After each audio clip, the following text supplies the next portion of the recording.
කෝනර් මැග්‍රෙගර් කියලා කියන්නේ ලෝක ප්‍රසිද්ධ UFC සටන්කරුවෙක් වගේම අතිශය මතභේදාත්මක චරිතයක්. අයර්ලන්තයේ ඩබ්ලින් නුවර උපත ලැබූ ඔහු UFC ඉතිහාසයේ වෙනස් කළ චරිතයක් ලෙසයි සැලකන්නේ.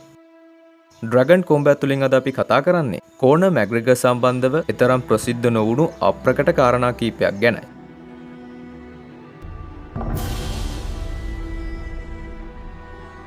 ජලනල කාර්මිකයෙකු ලෙස සේවය කර තිබීම. පාසල් අධ්‍යාපනයෙන් පසු තරුණ මැග්‍රෙගර් තම පියාගේ බලකිරීම මත මෙම වෘත්තියට යොමු වූ බව පවසා තිබෙනවා. ඔහු පවසන පරිදි ඔහුගේ දවස ආරම්භ වුණේ අලුයම 5ට පමණය. සීතල අයර්ලන්තයේ කිසිදු පහසුකමක් නැති ඉදිකිරීම් ක්ෂේත්‍රවල ඔහුට වැඩ කිරීමට සිදු වුණා. දිනකට පැය 12කට වඩා වැඩි කාලයක් වැඩ කිරීමෙන් පසු ඔහු කෙලින්ම ගියේ සටන් පුහුණු මධ්‍යස්ථානයේ වෙතටයි. ඇත්තෙන්ම මැග්‍රෙගර් මෙම රැකියාවට කිසිසේත්ම ප්‍රිය කළේ නැහැ. ඔහු වරක් පවසා තිබුණේ මම හැමදාම වැඩට යනකොට මට දැනුනේ මම මගේ හීනෙන් ඈත් වෙනවා වගේ යනුවෙනි. නල පද්ධතිය අලුත් වැඩියා කරන අතරතුරත් ඔහුගේ මනස තිබුණේ සටන් කලාව වෙතයි. ඉතින් මෙහෙම යද්දී දිනක් ඔහුට වැටහුණා Taman දිගටම මෙලෙස රැකියාව කළහොත් කිසිදා ලෝක ශූරයෙක් වීමට නොහැකි බව. එම නිසා ඔහු තම පියාගේද දැඩි විරෝධය මැද රැකියාවෙන් අස්වීමට තීරණය කළා. ඔහු රැකියාව අත්හරින විට ඔහුගේ පියා පවසා සිටියේ උඹට කවදාවත් ඕකෙන් සල්ලි හොයන්න බැහැ යනුවෙනි. නමුත් මැග්‍රෙගර් තමන්ගේ තීරණය වෙනස් කළේ නැහැ. නල කාර්මිකයෙකු ලෙස ලැබූ ඒ කටුක අත්දැකීම් ඔහුගේ සටන් ජීවිතයට විශාල මානසික ශක්තියක් එකතු කළා. ශරීරය අධික ලෙස වෙහෙස වී තිබියදී පුහුණුවීම් කිරීමේ හැකියාව ඔහු විසින් ප්‍රගුණ කළේ ඒ කාලය තුලයි. අද ඔහු මිලියනපතියෙකු වූවත් ඔහු නිතරම පවසන්නේ Taman එදායේ දුෂ්කර රැකියාව අත්හැර එදායේ ගත් අවදානම තමයි අද ඔහුව මේ තැනට ගෙනාවේ යන බව. ආකර්ෂණ නීතිය සහ මනෝවිද්‍යාව භාවිතය. මැග්‍රෙගර් සහ ඔහුගේ බිරිඳ වන ඩෙව්ලින් මුල් කාලයේදී ඉතා දුෂ්කර ජීවිතයක් ගත කරන කාලයේදී ඔවුන් දෙදෙනාම ද සීක්‍රට් නැමැති පොත සහ වාර්තා චිත්‍රපටය අධ්‍යයනය කළ බව සඳහන් වනවා. එහි සඳහන් ප්‍රධානතම කරුණ වන්නේ ඔබ යමක් දැඩිව විශ්වාස කරන්නේ නම් සහ එය දැනටමත් සිදු වී ඇති බව සිතින් මවා ගන්නේ නම් විශ්වය විසින් ඔබට එය ලබා දෙනවා යන්නයි. ඒ නිසා මැග්‍රෙගර් නිතරම වගේ පුහුණුවීම් වලට යන්නේන අතරතුර පවා තමා ලෝක ශූරයෙකු වී සිටින ආකාරය සහ විශාල ධනයක් හිමි වී ඇති ආකාරය මනසින් මවා ගත්තා. ඔහු සටනකට පෙර රින් එකට ඇතුළු වන ආකාරය, ප්‍රතිවාදියාට පහර දෙන ආකාරය සහ අවසානයේ විනිසුරු තම අත ඔසවන ආකාරය දහස් වාරයක් තමාගේ මනසින් මවා ගන්නා බවයි. ඒ වගේම ඔහු පවසන තවත් දෙයක් නම් බය කියලා කියන්නේ හුදෙක් මායාවක් යන බව. සටනකට පෙර ඕනෑම අයෙකුට බයක් දැනෙන නමුත් ඒ ධනාත්මක ශක්තියක් බවට පත් කරගන්න ආකාරය ඔහු විසින් මනෝවිද්‍යාත්මකව ප්‍රගුණ කර තිබුණා. රජයේ ආධාර මත ජීවත් වූවෙකු වීම. 2013 වසරේ අප්‍රේල් මාසයේදී ස්වීඩනයේ පැවති ඔහුගේ ප්‍රථම UFC සටනට සහභාගී වීමට පෙර මැග්‍රෙගර් සතුව කිසිදු ස්ථාවර ආදායම් මාර්ගයක් තිබුණේ නැහැ. ඔහු ඒ වන විටත් ජීවත් වූයේ අයර්ලන්ත රජයෙන් රැකියා විරහිත පුද්ගලයන්ට ලබා දෙන සුබසාධන අරමුදලෙනි. ඔහු ස්වීඩනයේ බලා පිටත්ව යාමට දින කිහිපයකට පෙරත් තමන්ට හිමි සුබසාධන මුදල ලබා ගැනීමට පොලිමේ සිටි බව සඳහන් වනවා. එම අවසන් චෙක් පත ලබා ගන්නා විට ඔහු තමාටම කියාගත්තේ මම ආයේ කවදාවත් මේ පොලිමේ ඉන්න එන්නේ නැහැ යනුවෙනි. පසුව තම ප්‍රථම UFC සටන තප්පර 67කින් ජයග්‍රහණය කිරීමෙන් පසු ඔහුට ඩොලර් 60,000ක විශේෂ ප්‍රසාද දීමනාවක් හිමි වුණා. සටනින් පසු පැවති මාධ්‍ය සාකච්ඡාවකදී ඔහු ඉතාමත් අවංකව පවසා සිටියේ ඇත්තටම මම මේ දැන් තමයි දැනගත්තේ මට ඩොලර් 60,000ක් හම්බුණා කියලා.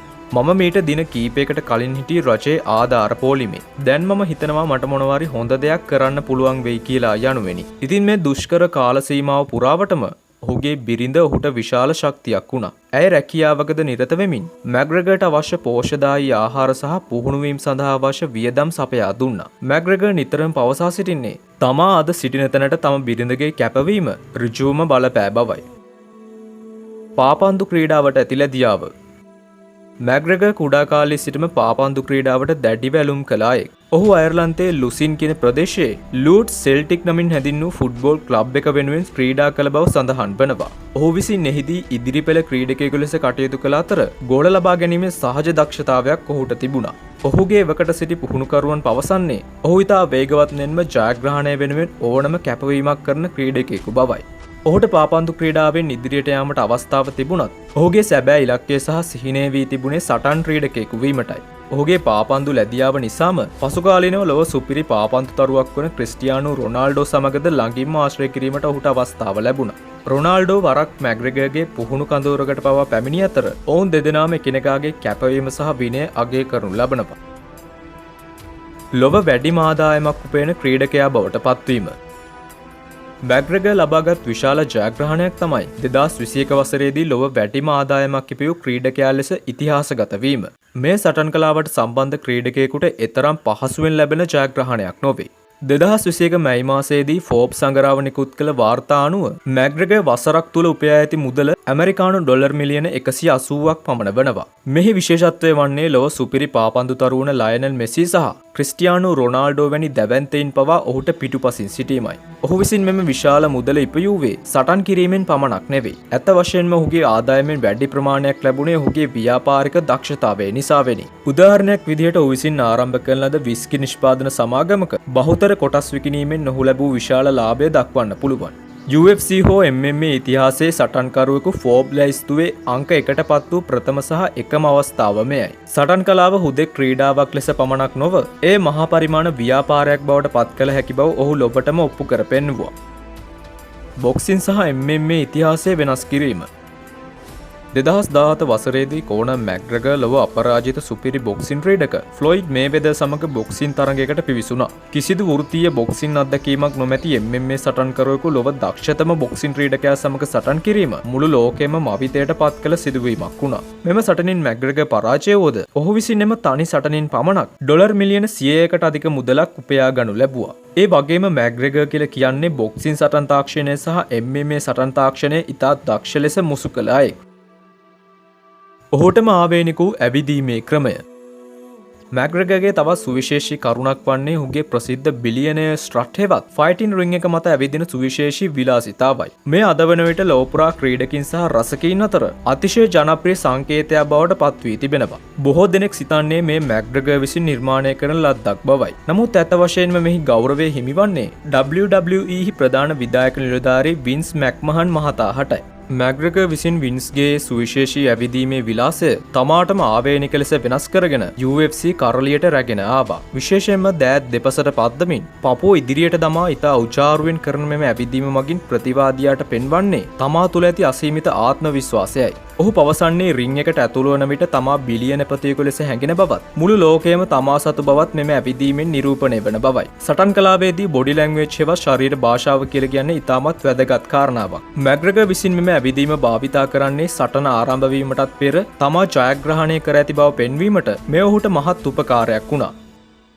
මැග්‍රෙගර්ගේ වර්තමාන ජීවිතය මැග්‍රෙගර්ගේ වර්තමාන ජීවිතය දෙස බැලූ විට ඔහු සටන්කරුවෙකුටත් වඩා සාර්ථක ව්‍යාපාරිකයෙකු ලෙස කැපී පෙනෙනවා. ඔහු දැන් සටන් වලින් ලැබෙන මුදල් වලටත් වඩා වැඩි ආදායමක් උපයන්නේ ඔහුගේ ව්‍යාපාර හරහායි. ඒ වගේම 2024 වසරේදී ඔහු හොලිවුඩ් සිනමාවටද පිවිසුණා. සුපිරි නළු ජේක් ගිලන්හාල් සමගින් රෝඩ් හවුස් චිත්‍රපටයේ ප්‍රධාන දුෂ්ටයාගේ චරිතය නිරූපණය කරමින් ලොව පුරා විශාල අවධානයක් ඔහු විසින් ලබා ගත්තා. මැග්‍රෙගර්ගේ පෞල් ජීවිතය ගැන සොයා බැලුවහොත් ඔහු දැන් දරුවන් 4 දෙනෙකුගේ පියෙක් බව වාර්තා වනවා. ඔහු තම පවුල සමග වර්තමානයේ වැඩි කාලයක් ගත කරන අතර ඔහු ගත කරනු ලබන ඉතාමත් ලක්සරි ජීවිතය ගැන නිරන්තරයෙන් ඔහුගේ සමාජ මාධ්‍ය ජාලාවල විස්තර පළ කරනු ලබනවා. ඒ වගේම මැග්‍රෙගර් නැවත UFC වෙත පැමිණීම ගැන මේ දිනවල ඉතා උණුසුම් පුවත් වාර්තා වෙමින් තිබෙනවා. 2021 වසරේදී සිදු වූ දරුණු පාදයේ ආබාධයෙන් පසුව ඔහු වසර 5කට ආසන්න කාලයක් සටන් බිමෙන් ඈත්ව සිටියත් ඔහුගේ නැවත පැමිණීම දැන් ස්ථාවර වෙමින් පවතිනවා. මේ නිසා බොහෝ දෙනා මත පළ කරන්නේ ඔහුගේ නැවත පැමිණීමේ සටන 2026 ජූලි මාසයේදී ලාස් වෙගාස් නුවර පැවැත්වෙන UFC තරඟාවලියේදී සිදුවනු ඇති බවයි. හොඳයි එහෙමනම් අද අපි කතා කළේ ලොව සුපිරි UFC ක්‍රීඩකයෙක් සහ මිලියනපතියෙකු වෙන කෝනර් මැග්‍රෙගර් සම්බන්ධවයි. ඔහු ගැන වීඩියෝවේ අන්තර්ගත නොවුණු විශේෂ කාරණා ඔබ දන්නවා නම් පහලින් කමෙන්ට් කරගෙන යන්න. එසේනම් තවත් මෙවැනිම වීඩියෝකින් හමු වනතුරු ඔබට සුබ දවසක්.